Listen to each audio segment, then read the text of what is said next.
Dimensions क्या होंगी? Work की डायमेंशंस हमने फाइंड करनी है, लिखनी है यहाँ पे।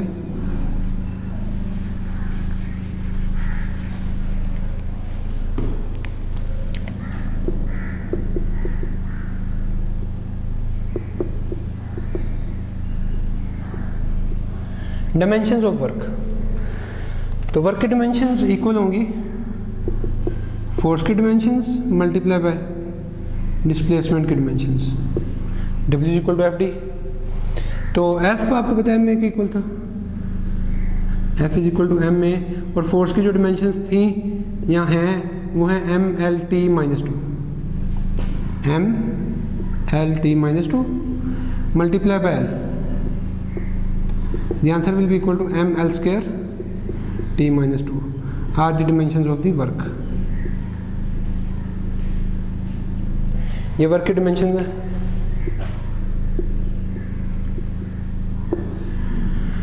Work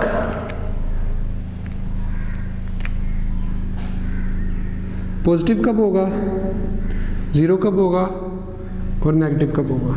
when does the work is positive, when it is zero and when does it is negative. तो वर्क पॉजिटिव होगा अगर फोर्स और डिस्प्लेसमेंट के दरमियान जो एंगल है वो 90 डिग्री से लेस हो। If theta is less than 90 degree, then by applying this formula FD cos theta की तमाम वैल्यूज़ 90 से लेस एंगल पे पॉजिटिव ही होती हैं, तो then work will be equal to positive. Second, work zero कब होगा? If force and displacement are perpendicular to each other. अगर फोर्स और डिस्प्लेसमेंट में 90 डिग्री का एंगल हो तो तब वर्क FD कोस 90 की वैल्यू ज़ीरो, तब वर्क ज़ीरो होगा। या फोर्स एक्ट ही ना करे, या तीसरी कंडीशन है डिस्प्लेसमेंट ही एक्ट ना करे। तो 3 कंडीशंस हो गई कि थीटा 90 का हो, या तो एंगल 90 का हो, तब वर्क नहीं होगा। दूसरी कंडीशन है कि फोर्स ही एक्ट ना करे, और तीसरी कंडीशन है कि फोर्स तो एक्ट करे लेकिन डिस्प्लेसमेंट ना हो, तो तब इन सूरतों में वर्क ज़ीरो होगा। तो if I apply the force on this white board then work is zero, because force is not zero but displacement is zero. And third one is when does the work is negative. Work जो है ये negative कब होगा? When does the work is negative? Work की negative values कब आएंगी? तो work negative होगा अगर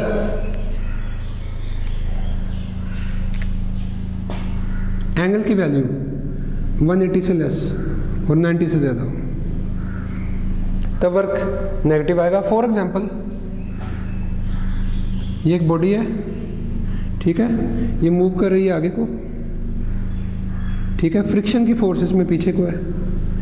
अब फ्रिक्शन का हमने वर्क अगर डिस्प्लेसमेंट के साथ निकालना है, अप्लाइड फोर्स लेना है उसको नहीं ले रहे, ये फ्रिक्शनल फोर्स है। इसका अगर वर्क निकालें तो W is equal to FD cos 180 because these are two opposite forces, the angle between these two forces is 180 degree, then the work is minus negative FD। लेकिन ये तो 180 की एग्जांपल है, 180 से भी लेस तमाम एंगल्स के ऊपर वर्क जो है वो आपका नेगेटिव निकलेगा। तो ये आ गई वर्क की टाइप्स।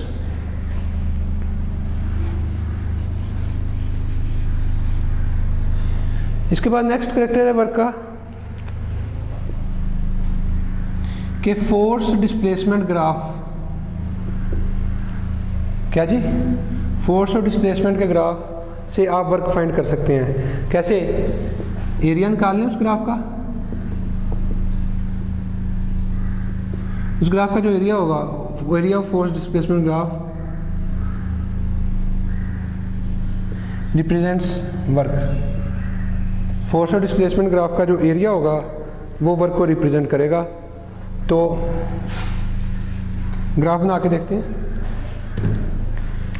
ये हमने एक्स एक्सिस के लॉन्ग फोर्स ली है, एक्स एक्सिस के लॉन्ग डिस्प्लेसमेंट ली है, और वाई एक्सिस के लॉन्ग फोर्स को रिप्रेजेंट कर रहे हैं। ओके तो फॉर एग्जांपल फोर्स आपकी कांस्टेंट है।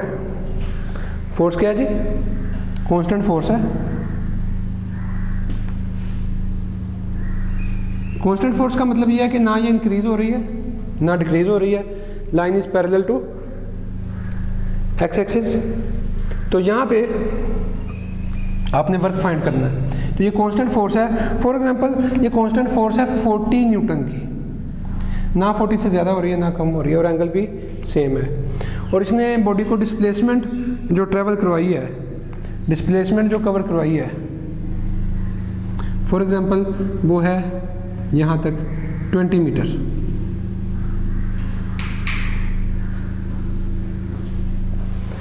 अगर आप इस ग्राफ का एरिया निकाल लें, ये एरिया,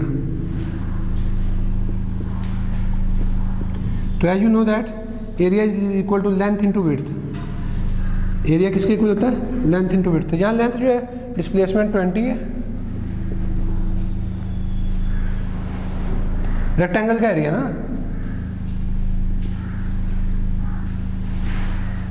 ट्राइंगल होती तो 1/2 base into height formula apply करना था, 20 मल्टीप्लाई बाय 40।